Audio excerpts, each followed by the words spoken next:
आप सुन रहे हैं जगत गुरु तत्वदर्शी संत रामपाल जी महाराज द्वारा लिखित पुस्तक जीने की राह का पेज नंबर 67। शब्दार्थ। धर्म वही करता है जिसके हृदय में दया है। दया धर्म की जड़ है तथा पाप वह करता है जिसमें अभिमान भरा है। अभिमान पाप की जड़ है। कबीर परमात्मा ने कहा है कि दयावान के साथ परमात्मा रहता है, अभिमानी के पास नहीं रहता। भक्त राम भक्त की पुत्रवधू जिस भक्तमती के पास बैठी थी वह बोली कि बहन आप भी कुछ सेवा कर लो। सत्संग वचन। गुरुदेव जी बताते हैं कि जो सेवा भक्ति करेगा उसी को फल मिलेगा। मैं भोजन खाऊंगा तो मेरा पेट भरेगा, आप खाओगे तो आपका पेट भरेगा। सब प्राणी परमात्मा के बच्चे हैं। आप धनी के बच्चे समझकर सेवा करो। जैसे एक धनी की लड़की 8-9 वर्ष की थी, उसकी देख रेख के लिए एक नौकरानी रखी थी। वह उस लड़की को गर्मियों में स्कूल छोड़ने जाती थी तो उस लड़की के ऊपर छाते यानी छतरी से छाया करके चलती थी। स्वयं धूप सहन करती थी, जिससे धनी खुश रहता था और नौकरानी को तनख्वाह देता था। आप सब यह विचार करके अपने परायों का ध्यान रखें। सास ससुर की सेवा, छोटे बड़े की सेवा, सबका सम्मान करना आप जी का परम कर्तव्य है। यदि आप अपने सास ससुर, माता पिता या अन्य आश्रितों की सेवा करोगे तो परमात्मा आपकी सेवा का प्रबंध करेगा। आप अपने छोटे बड़े बच्चों को भी सत्संग में साथ लाया करो। बच्चों में भी छोटे बड़ों की सेवा करने, अच्छा व्यवहार करने के संस्कार पड़ेंगे। वे बच्चे बड़े होकर आपकी यानी जब आप वृद्ध हो जाओगे तब भी सेवा ऐसे ही करेंगे जैसे बेटी एक बाप माँ को छोड़कर नए माता यानी सास पिता यानी ससुर के पास आती है। अब जन्म के माता पिता तो इतने ही साथी थे, उन्होंने पाल पोस कर नए माता पिता को सौंप दिया। सास ससुर का कर्तव्य है कि आने वाली बेटी को अपनी बेटी की तरह प्यार दें। भेदभाव स्वप्न में भी नई बेटी व अपनी जन्म की बेटी में न करें, जो झगड़े की जड़ है। पुत्र वधू को चाहिए कि नए घर की परिस्थितियों के अनुसार अपने को ढाले, मां के घर वाले बर्ताव को कम प्रयोग करे। अब पुत्र वधू का घर परिवार यही ससुराल है। आप सुन रहे हैं जगत गुरु तत्वदर्शी संत रामपाल जी महाराज द्वारा लिखित पुस्तक जीने की राह का पेज नंबर 68। शिक्षा कथा। एक पुत्रवधू अपनी सास को बहुत दुखी रखती थी। उसको फूटे हुए मिट्टी के घड़े के टुकड़े यानी ठीकरे में भोजन खिलाती थी, जैसे कुत्तों को खिलाते हैं। कभी कभी साफ करती थी। उसके लड़के का विवाह हुआ। कुछ समय उपरांत सास की मृत्यु हो गई। तब वह अपनी पुत्रवधू से बोली कि इस ठीकरे को फोड़कर बाहर फेंक दो। वह पुत्रवधू बोली कि सास जी, आपको भी इसी ठीकरे में भोजन दिया करूंगी। आपने बड़े जुल्म वृद्धा के साथ किए हैं। तब वह अपनी गलती को समझकर बहुत रोई। पुत्रवधू बुद्धिमान थी। शाम तक उस ठीकरे को नहीं फोड़ा। उसकी सास को वह ठीकरा दुश्मन दिखाई देने लगा। पुत्रवधू ने कहा कि माता जी, मैंने सत्संग सुने हैं, मैं अपने कर्म खराब नहीं करूंगी। यह कहकर ठीकरा फोड़ दिया। पाप कर्म के कारण सास को कैंसर का रोग हो गया। सारा दिन चिल्लाए, पुत्रवधू उसकी सेवा करे, कोई कसर नहीं छोड़ती थी, परंतु कहती थी कि सासू मां, सेवा तो मैं दिलो जान से करूंगी, परंतु तेरे पाप को मैं नहीं बांट पाऊंगी। यह कष्ट तो आपको ही भोगना पड़ेगा। यदि सत्संग सुने होते तो यह दिन नहीं देखने पड़ते। तब उस जालिम औरत ने कहा कि बेटी, मैं महापापिनी हूं, क्या मेरा भी उद्धार हो सकता है? मैं भी दीक्षा लेना चाहती हूं। लड़की सत्संगी घर की थी। उसको पता था कि दीक्षा लेकर भक्ति करने से पाप कर्म नष्ट होते हैं। जिनके अधिक पाप हैं, भक्ति करने से लाभ ही होगा। पाप कम ही होंगे तथा भविष्य में मानव जन्म भी मिल जाता है, यदि मर्यादा में रहकर अंतिम श्वास तक साधना करता रहे। सत्संग में गुरुदेव जी उदाहरण देकर समझाते हैं कि जैसे किसी का वस्त्र कम मैला है तो थोड़े प्रयास से ही निर्मल हो जाता है, यदि अधिक मैला है तो 2-3 बार साबुन पानी से धोने से निर्मल हो जाता है। जिसमें अधिक मैला कर रखा है तथा अन्य दाग भी लगाए हैं तो ड्राई क्लीन से साफ हो जाता है। यदि साफ करने का इरादा दृढ़ हो तो मिस्त्री का काला हुआ वस्त्र भी साफ हो जाता है। लड़की यानी पुत्रवधू को पता था कि सास जी ने तो मिस्त्री वाली दशा कर ली, फिर भी परमात्मा की शरण से अवश्य लाभ ही होता है। इस उद्देश्य से अपनी सासू मां को दीक्षा दिला दी। कुछ समय पश्चात कैंसर में कुछ पीड़ा कम हो गई। सत्संग सुनकर उसे रोना आया कि माता पिता की बहू बेटों से क्या आकांक्षा होती है। मुझ पापिन ने अपनी सासू जी के साथ क्या बर्ताव किया। मुझे तो यह रोग होना ही था। यदि पहले यह ज्ञान सुनने को मिल जाता तो मैं क्यों यह पाप करती, निर्मल जीवन जीती, सासू मां की आत्मा भी खुश करती, अपना जीवन सफल कर लेती। उपरोक्त वचन सुनकर राम भक्त जी की पुत्रवधू उस अपनी सहेली यानी पुरानी भक्तमती से लिपटकर फूट फूट कर रोने लगी। आधा घंटे तो अपने को रोक नहीं सकी। अधिक सांत्वना के पश्चात शुभ की रुकी और अपने ससुर पिता के साथ किए बर्ताव का उल्लेख रोते रोते किया। अपने ससुर जी की इंसानियत भी बताई कि कभी अपने बेटे से भी नहीं बताया कि तेरी बहू मेरे साथ ऐसा बुरा बर्ताव कर रही है। बेटे के पूछने पर यही कहता था कि बेटा किसी प्रकार की सेवा में कमी नहीं है, बड़े अच्छे घर की बेटी है, समझदार है। हमारा सौभाग्य है कि यह अपने घर आ गई। हमारा तो इस बेटी ने घर बसा दिया है।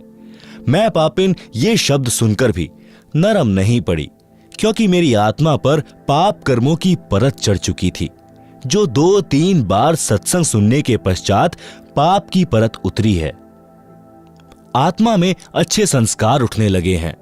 3 दिन सत्संग सुनकर भक्त राम भक्त पोता पोती तथा पुत्रवधू के साथ घर पर आ गया।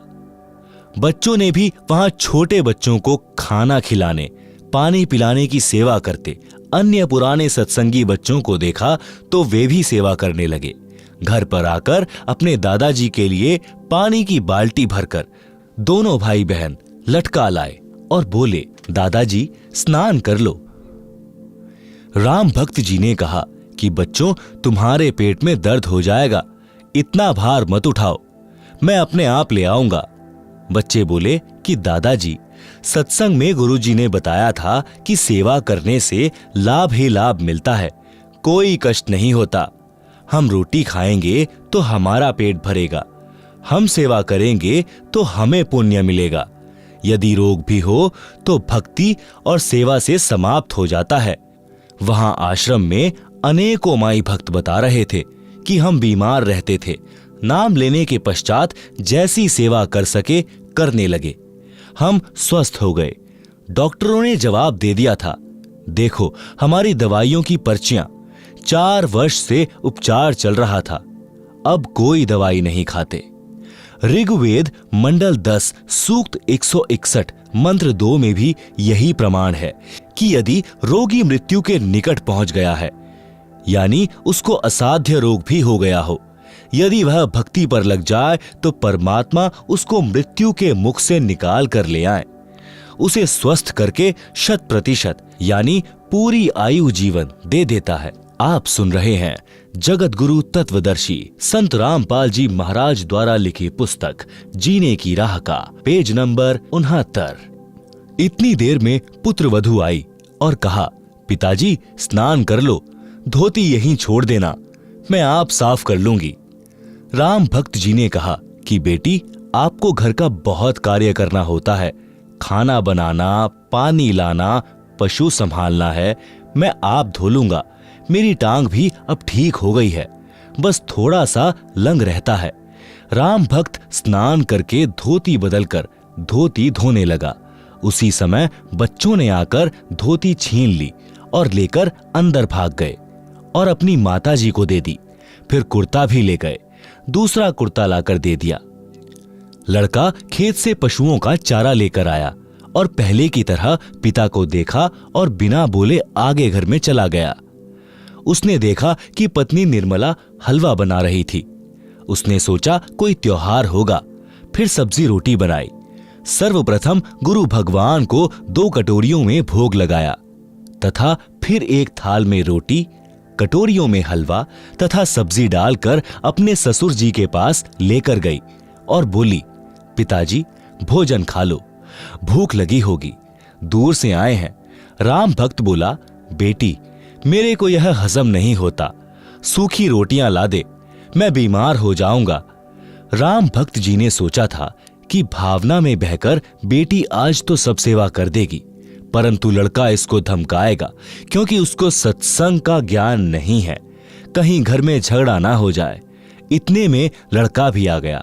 अपनी पत्नी को बोला, पिताजी ठीक कह रहे हैं, ले चल अंदर। पिता का कमरा गली पर था, बच्चों का रहने का अंदर को था। पत्नी बोली, चुप रह, मैंने बहुत पाप इकट्ठे कर लिए, अब पिताजी की सेवा मैं स्वयं करूंगी। लड़का चुप हो गया।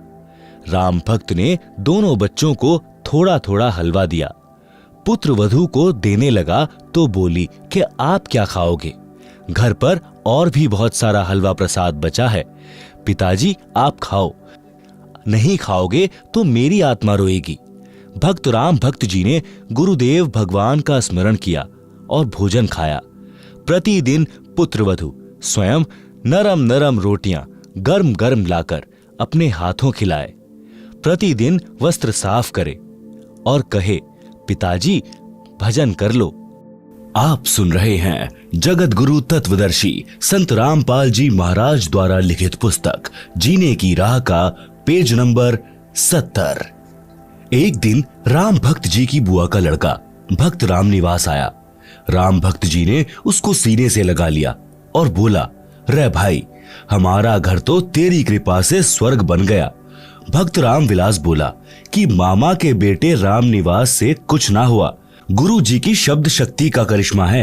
आप और मैं तो पहले इकट्ठे ना बत्ती डंडा खेला करते, मेरे करने से होता तो पहले ही हो जाता। गुरु जी कह रहे थे कि राम भक्त पिछले जन्मों में भक्त था, इससे घर के मोह के कारण मर्यादा में चूक बनी थी, उसके कारण इतना कष्ट उठाया है। अब यह महादुखी हो चुका था, तब तेरे साथ आया है, नहीं तो आप कितनी बार राम भक्त से पहले कह चुके थे कि सत्संग में चल, परंतु मोह माया में अंधा हो चुका था। यह कष्ट और पुत्र पुत्र वधू का व्यवहार इसके लिए वरदान बन गया है। कबीर जी ने कहा है कि सुख के माथे पत्थर पड़ो, जो नाम हृदय से जाए, बलिहारी व दुख के जो पल पल राम रटाए। भावार्थ, हे परमात्मा, इतना सुख भी ना देना जिससे तेरी भूल पड़े, जिस दुख से परमात्मा की पल पल याद बनी रहे, वैसे दुख सदा देते रहना। मैं बलिहारी जाऊं उस दुख को जिसके कारण परमात्मा की शरण मिली। भक्त राम भक्त जी ने भक्त राम निवास जी से कहा कि अब के सत्संग में बेटे प्रेम सिंह को ले जाना, इसका उद्धार हो जाएगा। अगले सत्संग में जो 1 महीने पश्चात होना था, भक्त राम निवास जी आए और प्रेम सिंह को अपने घर ले जाने के बहाने ले गए। घर से सत्संग में ले गए। 3 दिन तक आश्रम में रहे, सत्संग सुना, अन्य पुराने भक्तों से उनकी आप बीती सुनी तो सत्संग के रंग में रंग गया। भक्त राम भक्त जी का परिवार एकदम बदल गया, भक्ति सेवा करके कल्याण को प्राप्त हुआ। आप सुन रहे हैं जगत गुरु तत्वदर्शी संत रामपाल जी महाराज द्वारा लिखित पुस्तक जीने की राह का पेज नंबर 71। सत्संग से घर की कलह समाप्त होती है। एक माई अपनी पुत्र वधू पर बात बात पर क्रोध करती थी। छोटी छोटी गलतियों को बढ़ा चढ़ाकर अपने पुत्र से कहती, पुत्र अपनी पत्नी को धमकाता। इस प्रकार घर नरक बना हुआ था। पुत्र वधू अपनी सासू माँ से कभी कभी कहती थी कि आप सत्संग जाया करो, अपनी पड़ोसन भी जाती है। सासू माँ बोली कि सत्संग में तो आई गई, यानी बदचलन स्त्रियां जाती हैं जिनका संसार में सम्मान नहीं होता, जो अच्छे कुल की नहीं है। हम खानदानी हैं, हमारा क्या काम सत्संग में। ऐसे पुत्रवधू ने कई बार कोशिश की, परंतु माई मानने को तैयार नहीं होती। एक दिन गांव की स्त्री किसी कार्यवश उनके घर आई तो सास अपनी पुत्रवधू को गालियां दे रही थी, धमका रही थी कि आने दे तेरे खसम को, आज तेरी खाल उतरवाऊंगी। बात क्या थी कि गिलास में चाय रखी थी, जो सास के लिए डालकर पुत्रवधू बच्चे को लेने अंदर चली गई थी, जो सोया था, जागने पर रो रहा था। उस बच्चे को उठाकर लाने में 1 मिनट भी नहीं लगी थी कि इसी बीच में कुत्ता आया और चाय के गिलास में जीभ मारने लगा। गिलास गिर गया, चाय पृथ्वी पर बिखर गई। सासू माँ आंगन में उस गिलास से मात्र 20 फुट की दूरी पर चारपाई पर बैठी थी। हट्टी कट्टी थी, खेतों में सैर करके आती थी, परंतु काम के हाथ नहीं लगाती थी। इसी बात पर कलह कर रही थी। गांव के दूसरे मोहल्ले से आई माई सत्संग में जाती थी। सब बात सुनकर उसने भतेरी, यानी उस सास का नाम भतेरी था, से कहा कि आप सत्संग चला करो। उसका वही उत्तर था। उस सत्संग वाली भक्तमती ने बहुत देर सत्संग में सुनी बातें बताई, परंतु भतेरी मानने को तैयार नहीं थी। भतेरी की दूसरी बहन उसी मोहल्ले में विवाह रखी थी, जिस पान्ने की वह सत्संग वाली माई जानकी थी। भतेरी की बहन का नाम दया कौर था। जानकी ने जाकर दया कौर से बताया कि तेरी बहन भतेरी ने तो घर का नरक बना रखा है, बिना बात की लड़ाई करती है। मैं कल किसी कामवश गई थी, एक चाय का गिलास कुत्ते ने गिरा दिया, उसी का महाभारत बना रखा था। दया कौर भी जानकी के कहने से सत्संग सुनने गई थी और दीक्षा ले ली थी। जानकी ने कहा कि उसको जैसे तैसे एक बार सत्संग में ले चल। जब तक संतों के विचार सुनने को नहीं मिलते तो व्यक्ति व्यर्थ की टेंशन यानी चिंता स्वयं रखता है तथा घर के सदस्यों को भी चिंता में रखता है। दया कौर अगले दिन अपनी बहन के घर गई। किसी बहाने भतेरी को अपने घर ले गई। वहां से कोई अन्य औरतें सत्संग में जाने के लिए जानकी के घर के आगे खड़ी थी। वे दया कौर को सत्संग में चलने के लिए कहने उसके घर गई। वहां उसकी बहन भतेरी को देखकर उसे भी कह सुनकर साथ ले गई। भतेरी ने जीवन में प्रथम बार सत्संग सुना। आश्रम में कैसे स्त्री पुरुष रहते हैं, सब आंखों देखा तो अच्छा लगा। जैसा अनाप शनाप सुना करती थी वैसा आश्रम में कहीं देखने को नहीं मिला।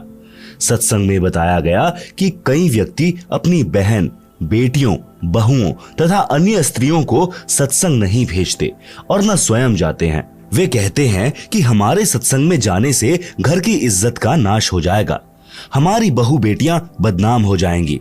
उनको विचार करना चाहिए कि सत्संग में न आने से परमात्मा के विधान का ज्ञान नहीं होता कि भक्ति न करने वाले स्त्री पुरुष अगले जीवन में महान कष्ट भोगते हैं। आप सुन रहे हैं जगत गुरु तत्वदर्शी संत रामपाल जी महाराज द्वारा लिखित पुस्तक जीने की राह का पेज नंबर 72। सूक्ष्म वेद में बताया है कि जो मनुष्य शरीर प्राप्त करके भक्ति नहीं करते उनको क्या हानि होती है। कबीर जी कहते हैं, हरि के नाम बिना नारी कुतिया होए, गली गली भौकत फिरे टूक न डाले कोय। संत गरीबदास जी की वाणी से बीबी पर्दे रहे थी, ड्योडी लगती बाहर, अब गात उघाड़े फिरती है बन कुतिया बाजार। वे पर्दे की सुंदरी सुनो संदेशा मोर, गात उघाड़े फिरती है करे सरायों शोर। नक बेसर नक पर बनी पहने थी हार हमेल, सुंदरी से कुतिया बनी सुन साहिब के खेल। भावार्थ, मनुष्य जीवन प्राप्त प्राणी यदि भक्ति नहीं करता है तो वह मृत्यु के उपरांत पशु पक्षियों आदि आदि की योनियां प्राप्त करता है। परमात्मा के नाम जाप बिना स्त्री अगले जन्म में कुतिया का जीवन प्राप्त करती है, फिर निर्वस्त्र होकर नंगे शरीर गलियों में भटकती रहती है, भूख से बेहाल होती है, उसको कोई रोटी का टुकड़ा भी नहीं डालता। जिस समय वह आत्मा स्त्री रूप में किसी राजा, राणा तथा उच्च अधिकारी की बीवी यानी पत्नी थी, वे उसके पूर्व जन्मों के पुण्य का फल था, जो कभी किसी जन्म में भक्ति धर्म आदि किया था, वह सर्व भक्ति तथा पुण्य स्त्री रूप में प्राप्त कर लिए। वह आत्मा उच्च घरानों की बहू बेटियां थी, तब पर्दों में रहती थी, काजू किशमिश डालकर हलवा तथा खीर खाती थी, उनका झूठा छोड़ा हुआ नौकरानियां खाती थी, उनको सत्संग में नहीं जाने दिया जाता था, क्योंकि वे उच्च घरानों की बहुएं तथा बेटियां थी। घर से बाहर जाने से बेइज्जती मानती थी। बड़े घरों की इज्जत इसी में मानी जाती थी कि बहू बेटियां का पर्दों में घर में रहना उचित है। इन कारणों से वह पुण्यात्मा सत्संग विचार न सुनने के कारण भक्ति से वंचित रह जाती थी। उस मानव शरीर में वह स्त्री गले में 9-9 लाख रुपए के हमेल हार पहनती थी, नाक में सोने की नाथ पहनती थी। उसी हार श्रृंगार में अपना जीवन धन्य मानती थी। भक्ति न करने से वे अब कुतिया का जीवन प्राप्त करके नंगे शरीर गलियों में एक एक टुकड़े के लिए तरस रही होती हैं। शहर में पहले सराय यानी धर्मशाला होती थी। यात्री रात्रि में उनमें रुकते थे, सुबह भोजन खाकर प्रस्थान करते थे। वह पर्दे में रहने वाली सुंदर स्त्री कुतिया बनकर धर्मशाला में रुके यात्री का डाला टुकड़ा खाने के लिए सराय यानी धर्मशाला में भौंकती हैं। रोटी का टुकड़ा धरती पर डाला जाता है, उसके साथ कुछ रेत मिट्टी भी चिपक जाती है। वह सुंदरी जो काजू किशमिश युक्त हलवा खीर खाती थी, भक्ति नहीं करती थी, उस रेत मिट्टी युक्त टुकड़े को खा रही है। यदि मनुष्य शरीर रहते रहते पूरे संत से नाम लेकर भक्ति कर लेती तो ये दिन नहीं देखने पड़ते। आप सुन रहे हैं जगत गुरु तत्वदर्शी संत रामपाल जी महाराज द्वारा लिखित पुस्तक जीने की राह का पेज नंबर 73। पुहलोबाई की नसीहत। एक राजा ने पुहलोबाई के ज्ञान विचार सुने, बहुत प्रभावित हुआ। उस राजा की 3 रानियां थी। राजा ने अपनी रानियों को पुहलोबाई के विषय में बताया। राजा ने कई बार पुहलोबाई भक्तिन की अपनी रानियों के सामने प्रशंसा की।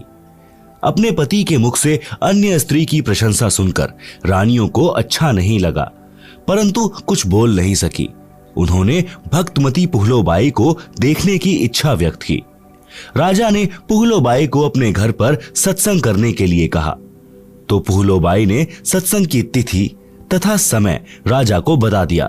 सत्संग के दिन रानियों ने अति सुंदर तथा कीमती वस्त्र पहने तथा सब आभूषण पहने। अपनी सुंदरता दिखाने के लिए कोई कसर नहीं छोड़ी। रानियों ने सोचा था कि पुहलो बहुत सुंदर होगी। भक्तमती पुहलो राजा के घर आई। उसने खद्दर का मैला सा वस्त्र धारण कर रखा था, हाथ में माला थी, चेहरे का रंग भी साफ नहीं था। भक्तमती पुहलो को देखकर तीनों रानियां खिलखिलाकर हंसने लगी और बोली कि यह है वह पुहलो, हमने तो सोचा था कि बहुत सुंदर होगी। उनकी बात सुनकर भक्तमती पुहलोबाई ने कहा, वस्त्र आभूषण तन की शोभा, यह तन काचो भांडो, भक्ति बिना बनोगी कुतिया, राम भजो ना रांडो।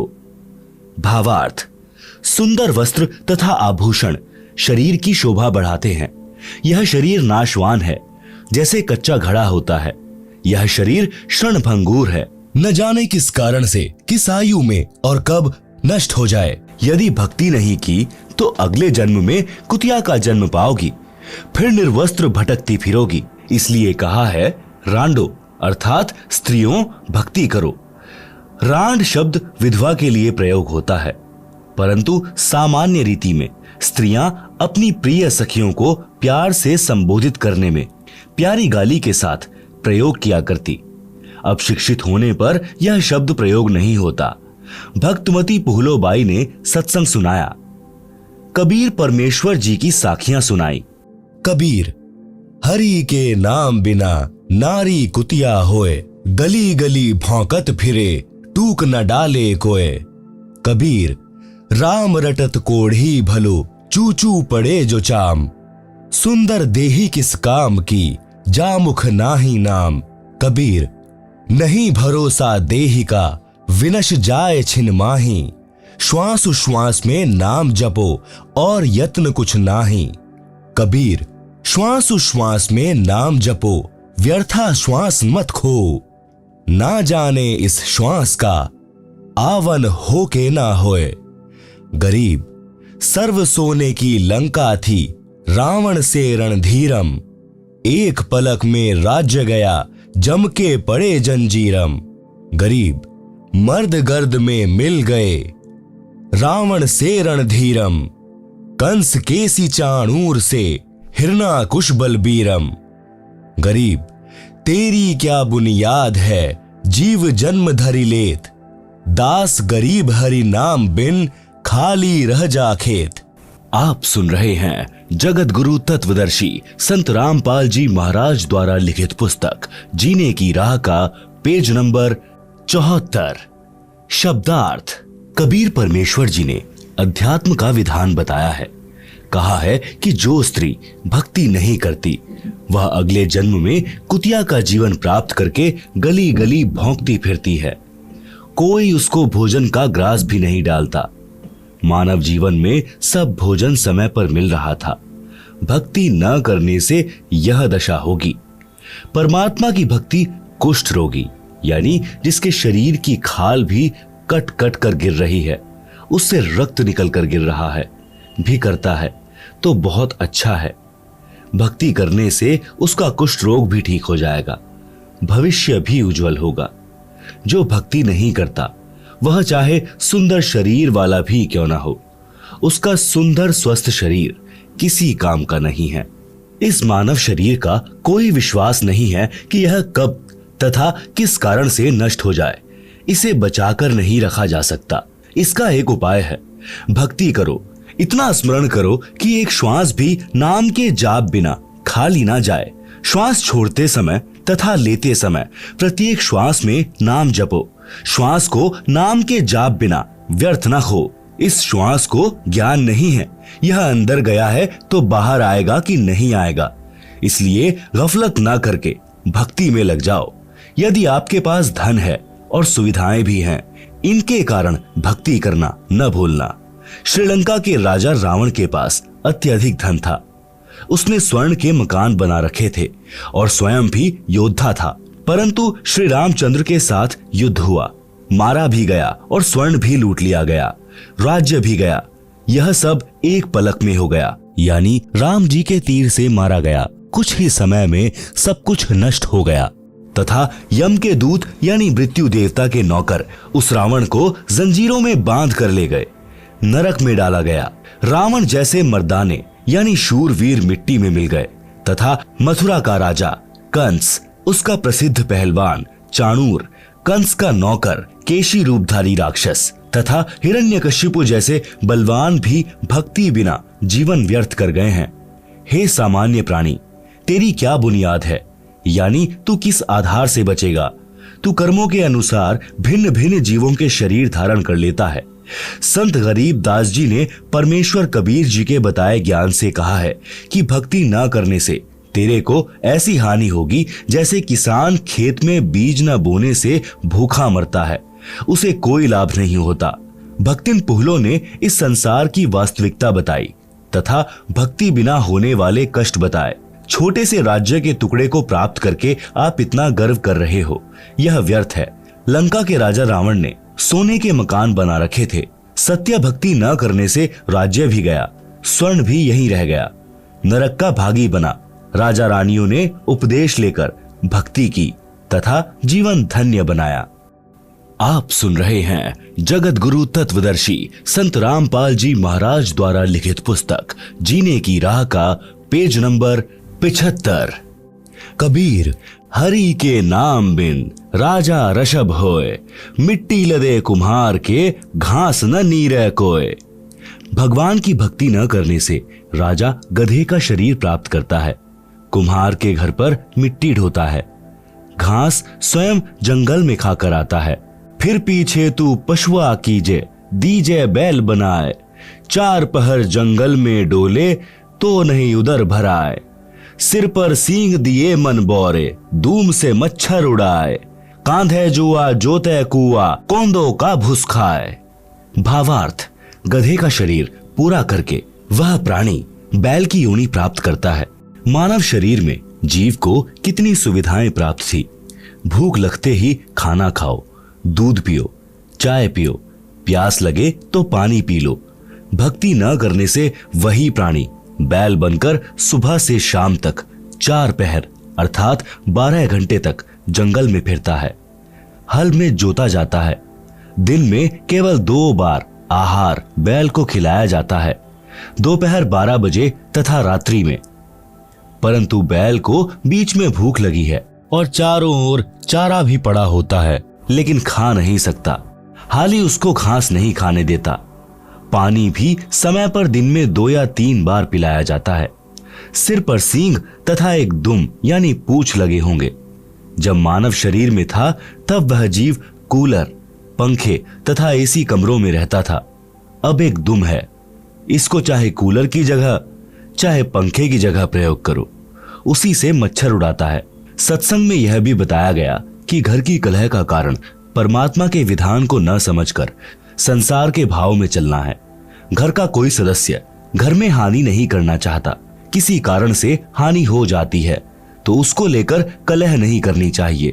जो हानि होनी थी वह तो हो चुकी है, वह तो ठीक होनी नहीं। व्यर्थ की कलह करना समझदारी नहीं है। जिससे गलती से कोई हानि हो जाती है तो उसे कहना चाहिए, हे बेटा या बेटी, माता या पिता या सास या बहू, यह जो हो गया यह अपने भाग्य में नहीं था, आपने जानबूझकर तो किया नहीं है।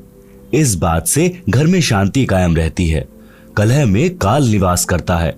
भूत प्रेतों का उस घर में डेरा होता है। जो कलह नहीं करते वे सुख से बसते हैं। जिस घर में परमात्मा की भक्ति यानी आरती, स्तुति, ज्योति, यज्ञ होती है, उस घर में देवताओं का निवास होता है। आप सुन रहे हैं जगत गुरु तत्वदर्शी संत रामपाल जी महाराज द्वारा लिखित पुस्तक जीने की राह का पेज नंबर 76। सत्संग सुनकर सब अपने अपने घर चली गई। सत्संग दिन के 12 बजे से 2 बजे तक हुआ था। पुत्र वधू को पता नहीं था कि सासू मां सत्संग में गई थी। अगले दिन सुबह भैंस का दूध निकालकर पुत्र वधू उस दूध की भरी बाल्टी को छत में लगे कुंडे वाले सरिये में प्रतिदिन की तरह टांगने लगी। उसे लगा कि बाल्टी टंग गई, परंतु सरिये के उल्टी ओर बाल्टी का कड़ा लगा था। पुत्र वधू ने सोचा कि ठीक लगा है और बाल्टी छोड़ दी। बाल्टी पृथ्वी पर गिर गई, दूध बिखर गया। आवाज सुनकर भतेरी आई और पुत्र वधू दूध की बजाय सासू मां की ओर मायूसी से देख रही थी। बोलना उचित नहीं समझा, क्योंकि पुत्र वधू को पता था कि सासू मां किसी भी सफाई के वचन नहीं सुनती थी। सोच रही थी कि आज का सारा दिन कलह में जाएगा, शाम को पति आएगा, उससे भी पिटाई करवाएगी। हे परमात्मा, यह कौन बनी? ऐसी गलती तो कभी नहीं हुई थी। हे सतगुरु, कुछ तो दया करो। मैं तो आपकी भक्ति भी भूलने को हो रही हूँ। मुझे तो सारा दिन सासू माँ के श्लोक याद रहते हैं। भतेरी बोली, बेटी, जो होना था वह हो गया। आज हमारे भाग्य में दूध है नहीं, चिंता ना कर। इस दूध को ऊपर से हाथों से बाल्टी में डालकर भैंस को पिला दे। यह कहकर जो नाम दीक्षा ली थी उसका जाप करने लग गई। पुत्र वधू को अपने कानों पर विश्वास नहीं हो रहा था। सोच रही थी कि माताजी आज पता नहीं कौन सा स्टेशन यानी रेडियो आकाशवाणी पकड़ गई। ये शीतल वचन भतेरी की बोरी यानी बारदाना में नहीं थे, इसमें खल भरी थी। आसपास से निकलती थी तब भी बड़बड़ की झल निकलती थी। पुत्र वधू का नाम निशा था। वह सोच रही थी कि निशा, आज निशा में यानी रात्रि में तेरी बुरी होगी दशा। निशा की सोच थी कि पति को बताएगी। वह माता की बात सुनकर मेरी कुछ नहीं सुनता, अच्छी बुरी कहेगा, सारा दिन और रात्रि रोने में जाएगी। निशा ने दूध बाल्टी में डालकर भैंस को पिला दिया। बाल्टी धोकर रख दी। भतेरी आई और बोली कि बेटी, रोटी खा ले, चिंता मत कर। बेटी, मैं कल मेरी बहन दया कौर के साथ दिन में सत्संग में गई थी। मेरी तो आंखें खुल गई। मैं तो बहुत कलहारी बनी हुई थी। बेटी, हो सके तो क्षमा कर देना। पीछे हुआ सो हुआ, आगे से अपनी बेटी को पलकों पर रखूंगी। मेरी असली बेटी तो तू है। जन्मी बेटी तो अगलों की थी, वह चली गई। अपना दुख सुख साझा है। मेरी तो एक दिन के सत्संग ने ही आंखें खोल दी। बेटी, अगले रविवार को आप भी चलना, मैं भी चलूंगी। धीरे धीरे बेटे को भी ले चलेंगे। निशा ने अपने गुरुजी का फोटो यानी स्वरूप कपड़ों में छिपा रखा था। फोटो निकालकर चरणों में शीश रखकर कहा कि हे गुरुवर, आज आपने अपनी बेटी की पुकार सुन ली, घर स्वर्ग बना दिया। शाम को चतर सिंह आया तो माता ने दूध गिरने का जिक्र भी नहीं किया। कुछ दिन बाद चतर सिंह को भी नाम दिला दिया। कुछ समय पश्चात निशा के गुरुजी आ गए। निशा ने बताया कि गुरुजी, मेरी सासू माँ बहुत अच्छी हैं, इसने भी गुरु का नाम ले लिया है। भतेरी ने कहा, महाराज जी, निशा ने कभी नहीं बताया कि इसने दीक्षा ले रखी है। यह मेरी कलह से डरती होगी। अब बताया है जब मैंने नाम ले लिया। अच्छा किया इसने। यदि पहले बता देती तो मैं और अधिक दुखी करती और पाप की भागी बनती। निशा के गुरुजी ने कहा, माई भतेरी, आप तो आसमान से गिरी और खजूर में अटकी हो, क्योंकि आपकी दीक्षा शास्त्रानुकूल नहीं है। सत्य साधना बिना मोक्ष नहीं हो सकता। जैसे रोग की सही औषधि खाने से ही रोग से मोक्ष मिलता है, इसी प्रकार सत्य साधना करने से जन्म मरण के रोग से मुक्ति मिलती है। निशा ने सोचा कि सासू मां नाराज ना हो जाएं, इसलिए बीच में ही बोल उठी कि गुरुजी, सुना है आपने नई पुस्तक लिखी है, वह संगत ने छपवाई है, क्या आपके पास है? गुरुजी बोले, हे बेटी, आपको देने के लिए आया हूं।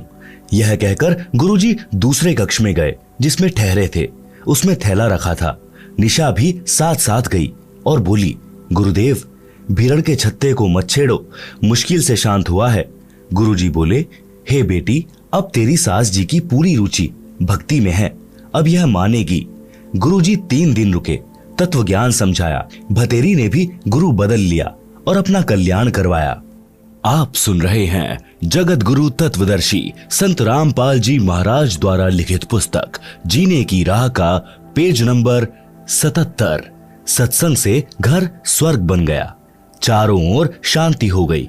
जहां गाली गलौज के सारा दिन गोले छूटते थे, अब उस घर में परमात्मा के ज्ञान की गंगा बहने लगी। भक्तमती निशा के गुरुजी परमेश्वर कबीर जी थे, जो अन्य वेश में सत्य भक्ति प्रचार करने के लिए घूमते फिरते थे। उन्होंने बताया कि किस प्रभु की भक्ति करनी चाहिए। पढ़ें इसी पुस्तक के पृष्ठ 226 पर। निष्कर्ष, परमेश्वर कबीर जी ने बताया है कि मन नेकी कर ले, 2 दिन का मेहमान, मात पिता तेरा कुटुंब कबीला, कोई दिन कारल मिलका मेला, अंत समय उठ चले अकेला, तजमाया मंडान, कहां से आया कहां जाएगा, तन छूटे तब कहां समाएगा, आखिर तुझको कौन कहेगा, गुरु बिन आत्मज्ञान, कौन तुम्हारा सच्चा साई, झूठी है ये सकल सगाई, चलने से पहले सोच रे भाई, कहां करेगा विश्राम, रहट मालपन घट ज्यों भरीता, आवत जात भरे करे रीता, जुगन जुगन तू मरता जीता, करवा ले रे कल्याण, लख 84 की सहत्रासा, ऊंच नीच घर लेता बासा, कह कबीर सब मिटाऊं रासा, कर मेरी पहचान। आप सुन रहे हैं जगत गुरु तत्वदर्शी संत रामपाल जी महाराज द्वारा लिखित पुस्तक जीने की राह का पेज नंबर 78। भावार्थ, परमेश्वर कबीर जी ने अपने मन को संबोधित करके हम प्राणियों को सतर्क किया है कि इस संसार में 2 दिन का यानी थोड़े समय का मेहमान है। इस थोड़े से मानव जीवन में आत्मज्ञान के अभाव से अनेकों पाप इकट्ठे करके अनमोल मानव जीवन नष्ट कर जाता है। धन कमाने की विधि तो संसार के व्यक्ति बता सकते हैं, परंतु गुरुदेव जी के बिना आत्मज्ञान यानी जीव कहां से आया? मनुष्य जीव का मूल उद्देश्य क्या है? सद्गुरु धारण किए बिना यानी दीक्षा लिए बिना जीव का मानव जन्म नष्ट हो जाता है। यह बात गुरु जी के बिना कोई नहीं बताएगा। चाहे पृथ्वी का राजा भी बन जा, परंतु भविष्य में पशु जन्म मिलेगा। जन्म मरण का चक्र गुरु जी के ज्ञान व दीक्षा मंत्र यानी नाम बिना समाप्त नहीं हो सकता। जब तक जन्म मरण का चक्र समाप्त नहीं होता तो बताया है कि यह जीवन हर हट का कुआं लोई, या गल बंधा है सब कोई, कीड़ी कुंजर और अवतारा, हर हट डोर बंधे कई बारा। भावार्थ, जैसे रहट के कुएं में लोहे की चक्री लगी होती है, उसके ऊपर बाल्टियों की चैन वेल्ड की जाती है, उसको रहट कहा जाता था। पहले बैल या ऊंट से चलाते थे, जैसे कोल्हू बैल ऊंट से चलाते हैं, पहले अधिक चलाते थे। रहट की बाल्टियां नीचे कुएं से पानी भरकर लाती हैं, ऊपर खाली हो जाती हैं। यह चक्र सदा चलता रहता है। इसी प्रकार पृथ्वी रूपी कुएं से पाप तथा पुण्यों की बाल्टी भरी, ऊपर स्वर्ग नरक में खाली की। इस प्रकार जन्म मरण के चक्र में जीव सदा रहता है। ऊपर के शब्द में यही समझाया है कि संसार में परिवार धन सब त्याग कर एक दिन अकेला चला जाएगा, फिर कहीं अन्य स्थान पर जन्म लेकर यही क्रिया करके चला जाएगा। यदि आप घर से किसी अन्य शहर में जाते हैं तो जाने से पहले निश्चित करते हो कि वहां जाएंगे, उसके बाद कहां विश्राम करेंगे, परंतु संसार छोड़कर जाते हो तो कभी विचार नहीं करते कि कहां विश्राम करोगे। हे जीव, 84 लाख प्रकार के प्राणियों के शरीरों में प्रताड़ना सहन करता है, मरता जीता यानी नए प्राणी का जीवन प्राप्त करता है। कभी राजा बनकर उच्च बन जाता है, कभी कंगाल बनकर नीच कहलाता है। परमात्मा कबीर जी समझा रहे हैं कि अवतार गण यानी राम, कृष्ण आदि आदि भी सत्य साधना न मिलने के कारण जन्म मरण के चक्र में पड़े हैं। सत्य साधना मेरे पास है। हे प्राणी, तू मेरे को पहचान। मैं समर्थ परमात्मा हूं। मैं तेरा जन्म मरण का सर्व झंझट समाप्त कर दूंगा। जगत गुरु तत्वदर्शी संत रामपाल जी महाराज द्वारा लिखित पुस्तक जीने की राह के पेज नंबर 79 पर काल लोक में जन्म मरण रूपी हरहट यानी चक्र का चित्र दिया गया है, जिसे आप पुस्तक में देख सकते हैं। आप सुन रहे हैं जगत गुरु तत्वदर्शी संत रामपाल जी महाराज द्वारा लिखित पुस्तक जीने की राह का पेज नंबर 80, शब्द नंबर 2। नाम सुमर ले सुकर्म कर ले, कौन जाने कल की, खबर नहीं पल की। कोड़ी कोड़ी माया जोड़ी, बात करे छल की। पाप पुण्य की बांधी पोटरिया, कैसे होवे हल्की। माता पिता परिवार भाई बंधु, त्रिरिया मतलब की। चलती बरियां कोई न साथी, या माटी जंगल की। तारों बीच चंद्रमा ज्यों झलके, तेरी महिमा झला झलकी। बने कुकरा विष्टा खावे, अब बात करे बल की। ये संसार रैन का सपना, ओस बूंद जल की। सतनाम बिना सबे साधना, गारा दलदल की। अंत समय जब चले अकेला, आंसू नैन ढल की। कह कबीर गह शरण मेरी हो, रक्षा जल थल की। भावार्थ, परमात्मा कबीर जी ने बताया है कि हे भोले मानव यानी स्त्री पुरुष, परमात्मा का नाम जप कर शुभ कर्म कर। पता नहीं कल यानी भविष्य में क्या दुर्घटना हो जाएगी। एक पल का भी ज्ञान नहीं है।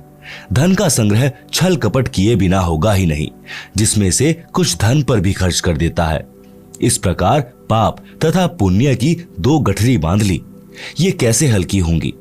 पाप नरक में, पुण्य स्वर्ग में भोगता है। माता पिता, भाई पत्नी आदि आदि परिजन अपने अपने मतलब की बातें सोचते हैं। पूर्व जन्मों के कारण परिवार रूप में जुड़े हैं। जिस जिसका समय पूरा हो जाएगा, संस्कार समाप्त होता जाएगा, वह तुरंत परिवार छोड़कर चला जाएगा। जैसे रेल में डिब्बा भरा होता है, जिस जिसने जहां जहां की टिकट ले रखी है वहां वहां उतरकर चले जाते हैं। यह परिवार रेल के डिब्बे की तरह है। मृत्यु के उपरांत यह शरीर मिट्टी हो जाता है। उस समय तेरा कोई परिवार का सदस्य साथी नहीं होगा। एक व्यक्ति अपनी पत्नी से बहुत प्रेम करता था। वृद्ध हुआ तो उसकी मृत्यु निकट थी। उसने अपनी पत्नी से कहा कि आप मेरे साथ चलोगी। वह तुरंत मना कर गई कि ना, मैं ना मरूं तेरे साथ, तेरे ते 3 साल छोटी सूं। वृद्ध को उस दिन सदमा हो गया। उसने उससे बात करना भी बंद कर दिया। निकट आए तो मुंह मोड़ ले, बोले कुछ नहीं।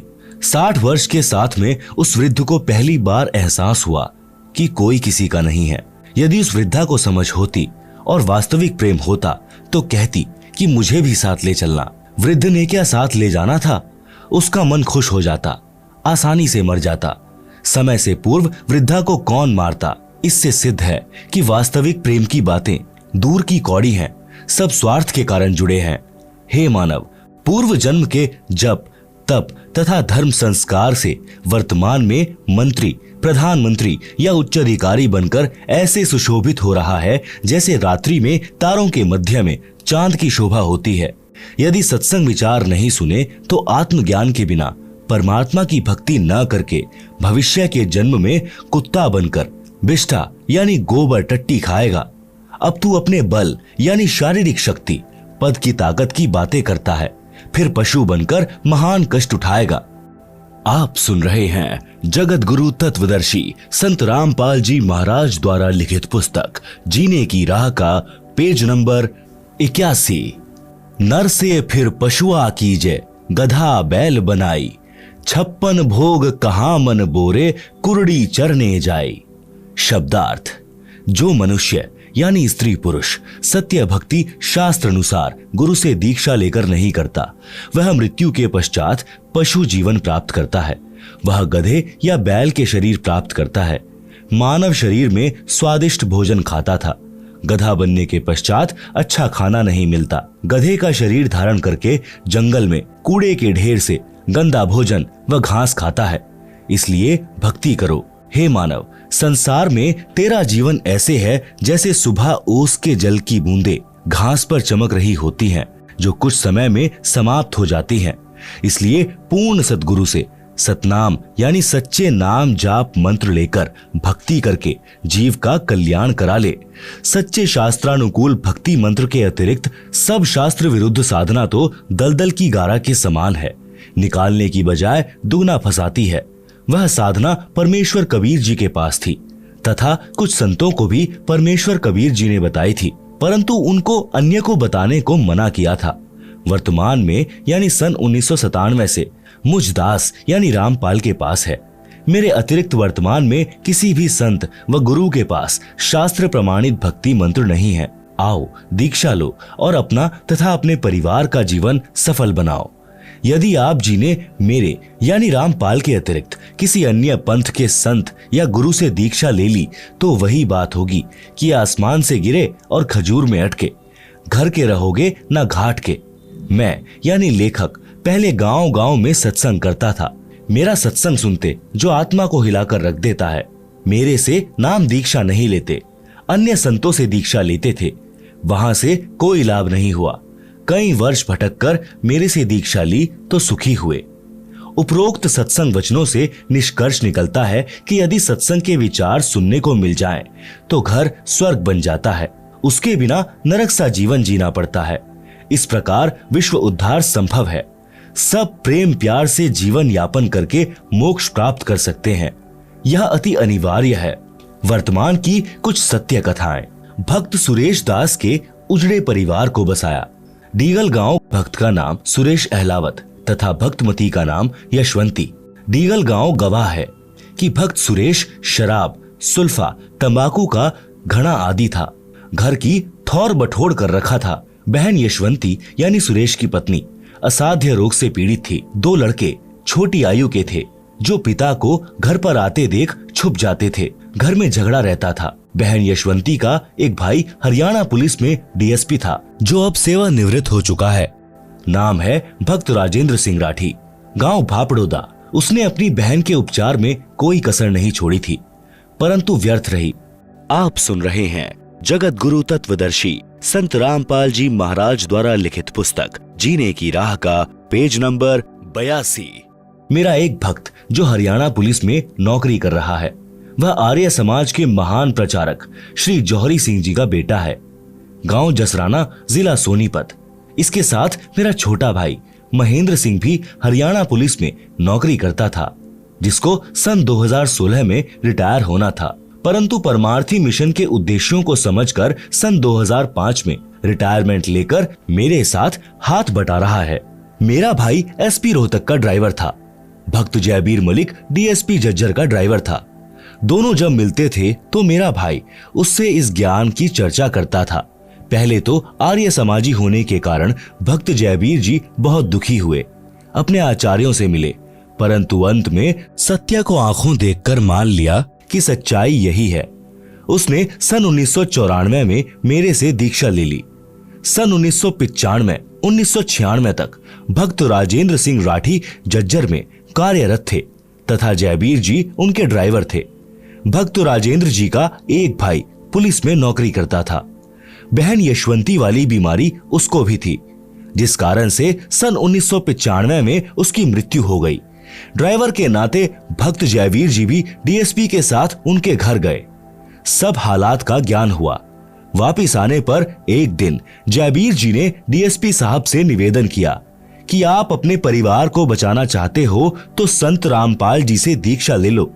पहले तो नहीं माना, परंतु ट्रायल करने के लिए अपनी बहन यशवंती को अपने छोटे भाई सुखबीर के साथ दीक्षा दिलाने भेजा। यह दास यानी रामपाल दास सिंचाई विभाग में जूनियर इंजीनियर के पद पर कार्यरत था। गुरुजी के आदेश से दीक्षा देने लगा तथा प्रचार करने लगा। मिशन के उद्देश्य से परिचित होकर जनहित तथा जगहित में सन 1995 में नौकरी से त्याग पत्र देकर प्रचार प्रसार में लग गया था। त्याग पत्र हरियाणा सरकार द्वारा स्वीकृत है। गांव-गांव में संत गरीब दास जी महाराज की वाणी का अखंड पाठ करता था, सत्संग करता था। 3 दिन यह अनुष्ठान चलता था। ज्ञान समझाकर बुराई छुड़वाकर दीक्षा देता था, जिस कारण उपदेशी को आश्चर्यजनक लाभ होता था। इसी क्रम में एक दिन सन 1996 में गांव पंजाब खोड़ यानी दिल्ली में भक्त जगदीश जी के घर पर पाठ चल रहा था। भक्त जगदीश भी प्रथम श्रेणी का शराबी, उत्पाती यानी शराब पीकर था तथा डीटीसी दिल्ली में नौकरी करता है। उसकी पत्नी की लाइलाज बीमारी भी मुझ दास से दीक्षा लेने के पश्चात ठीक हो गई थी। कर्ता परमात्मा है, उसकी शक्ति संत के माध्यम से आती है, जैसे तार द्वारा बिजली आती है। तार बिजली नहीं है, इसी प्रकार संत परमात्मा भले ही नहीं है, परंतु तार अवश्य होता है। उसी समय बहन यशवंती की जीभ काम करना बंद कर गई थी। वह गूंगी हो चुकी थी। सुखबीर जी अपनी बहन को साथ लेकर शाम के समय भक्त जगदीश जी के घर आए। मेरे को सब समस्या बताई। वे दोनों भाई बहन रात्रि में सत्संग सुनकर वहीं रुक गए। बहन यशवंती को नाम दिया, प्रसाद खिलाया। सुबह उठकर वह अपने भाई से बोली, भाई मैं बोलने लग गई हूँ, मैं ठीक हो गई हूँ। यह चमत्कार देखकर दोनों भाई बहन उपस्थित व्यक्तियों यानी जो सत्संग सुनने और भोग लगने के समय पहुंचे थे को बता रहे थे कि कमाल हो गया। उसके पश्चात डीएसपी साहब ने तथा सर्व परिवार तथा रिश्तेदारों ने दीक्षा ले ली। आज सब सकुशल है, भक्ति कर रहे हैं। भक्त सुरेश प्रथम श्रेणी का शराबी था। अपनी पत्नी को ठीक हुआ देखकर सत्संग में आने लगा। शराब तथा सर्व नशा त्याग कर नाम लेकर सुधर गया। उस समय तक कोई आश्रम नहीं बनाया था। गांव-गांव में प्रचार किया जाता था। अब बहन यशवंती के परिवार की पूरे डीगल गांव में मिसाल है। सुरेश चौधरी भक्त बन गया, सर्व बुराई त्याग दी। दोनों लड़के दिल्ली पुलिस में एक ही दिन सिपाही भर्ती हो गए। लोगों को लगा होगा कि पैसे देकर भर्ती कराए होंगे, परंतु सत्य यह है कि एक पैसा भी किसी को नहीं दिया। आप स्वयं जांच कर सकते हैं। दोनों लड़कों के विवाह में 1 रुपया से अधिक कुछ नहीं लिया। यह भी जांच का विषय है। ऐसे ऐसे अनेकों उदाहरण हैं। यह कहानी बताने का मेरा उद्देश्य यह है कि जैसे गीता अध्याय 16 श्लोक 23 और 24 में कहा है कि शास्त्र विधि त्याग कर मनमाना आचरण करने वाले को कोई लाभ परमात्मा से नहीं मिलता। शास्त्रोक्त भक्ति करने से परमात्मा की शक्ति से सर्व असंभव कार्य भी सिद्ध हो जाते हैं, मोक्ष भी मिलता है। ऋग्वेद मंडल 10 सूक्त 161 मंत्र 2 में भी प्रमाण है कि परमात्मा की भक्ति करने वाले का असाध्य रोग भी नष्ट हो जाता है। यदि रोगी मौत के निकट भी पहुंच गया हो तो सत्य भक्ति करने वाले को स्वस्थ करके परमात्मा 100% आयु प्रदान कर देता है, यानी भक्त पूरी आयु जीवित रहता है। आप सुन रहे हैं जगत गुरु तत्वदर्शी संत रामपाल जी महाराज द्वारा लिखित पुस्तक जीने की राह का पेज नंबर 83। जैसे पहले बिजली का विस्तार नहीं हुआ था तो आटा हाथ से चलने वाली चक्की से माता बहन पीसा करती थी। पुरुष हाथ से फरसे यानी दराज से पशुओं का चारा यानी शानी काटा करते थे। फिर हाथ से चलाने वाली मशीन यानी गंडासे का आविष्कार हुआ। वह भी कठिन कार्य था। वर्तमान में बिजली की शक्ति से आटा चक्की चलती है। गंडासे यानी शानी काटने की मशीनें चलते हैं। असंभव कार्य हो रहा है, शीघ्र तथा सुगम हो रहा है। बिजली का विधिवत कनेक्शन लेना होता है, बिजली की मर्यादा का पालन करना होता है, अन्यथा सुखदायी बिजली विनाश कारण बन जाती है। इसी प्रकार परमात्मा का कनेक्शन लेना पड़ता है और परमात्मा की मर्यादाओं का पालन करना होता है, तब सर्व सुख तथा मोक्ष परमात्मा देता है। मर्यादा भंग होने से परमात्मा की शक्ति आनी बंद हो जाती है, सर्व सुविधाएं मिलनी बंद हो जाती हैं। डींगल गांव के व्यक्ति उन झूठे आचार्यों की बात को सत्य मानकर करौंथा आश्रम में जाने वाले अपने गांव वालों को रोकते थे, तो भक्त सुरेश जी तथा बहन यशवंती जी हाथ जोड़कर गांव के उन व्यक्तियों से कहते थे कि गाम राम मारो चाहे छोड़ो, हम आश्रम में जाना बंद नहीं करेंगे। हमारा तो घर वहीं से बसा है, नहीं तो हम आज उजड़ गए होते। परमात्मा ने उनकी सच्ची भक्ति का फल भी ऐसा ही दे रखा है।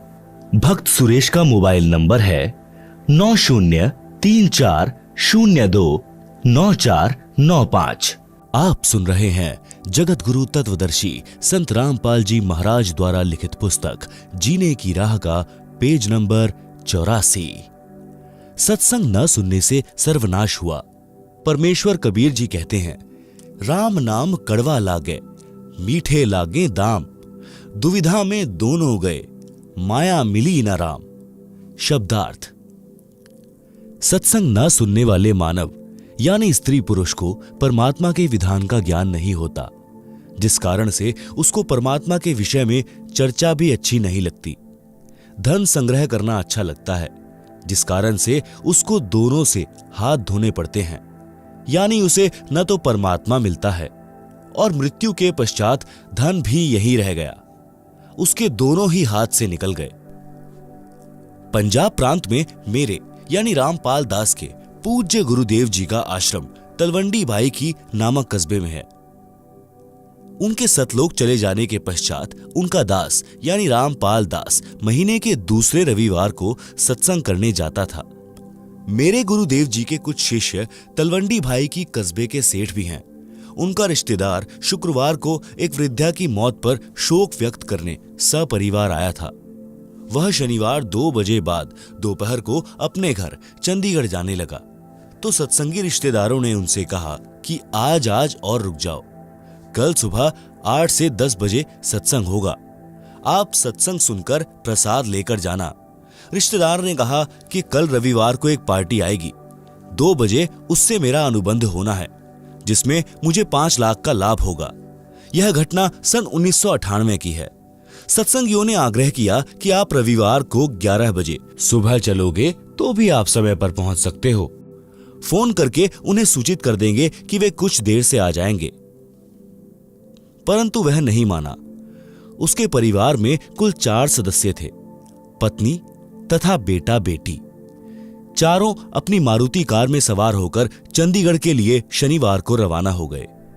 चंडीगढ़ से कुछ पहले अंबाला शहर के पास एक बजरी का भरा ट्रक खराब हालत में खड़ा था। उसके पिछले पहिए निकाल रखे थे, जैक लगा रखा था। माया के लोभी को केवल 5 लाख का लाभ ही नजर आ रहा था। कार पूरी गति से चला रहा था। कार उस बजरी के भरे ट्रक के नीचे घुस गई। जैक हट गया, पूरा परिवार कुचला गया। बड़े दुख के साथ कहना पड़ रहा है कि यदि सत्संग सुनने के लिए रुक जाता तो यह नाश नहीं होता। माया के बिना तो काम चल जाता, परंतु काया के बिना नहीं चलता, क्योंकि शरीर है तो परमात्मा की भक्ति करके आत्म कल्याण कराया जा सकता है। परमेश्वर कबीर जी ने सतर्क किया है कि राम नाम कड़वा लगे, मीठे लागे दाम, दुविधा में दोनों गए, माया मिली न राम। शब्दार्थ। सत्संग न सुनने वाले मानव यानी स्त्री पुरुष को परमात्मा के विधान का ज्ञान नहीं होता, जिस कारण से उसको परमात्मा के विषय में चर्चा भी अच्छी नहीं लगती। धन संग्रह करना अच्छा लगता है, जिस कारण से उसको दोनों से हाथ धोने पड़ते हैं, यानी उसे न तो परमात्मा मिलता है और मृत्यु के पश्चात धन भी यहीं रह गया, उसके दोनों ही हाथ से निकल गए। इसलिए हे भाई बहनों, सत्संग की ओर रुचि करो, आत्म कल्याण कराओ और जीवन की राह को आसान बनाओ।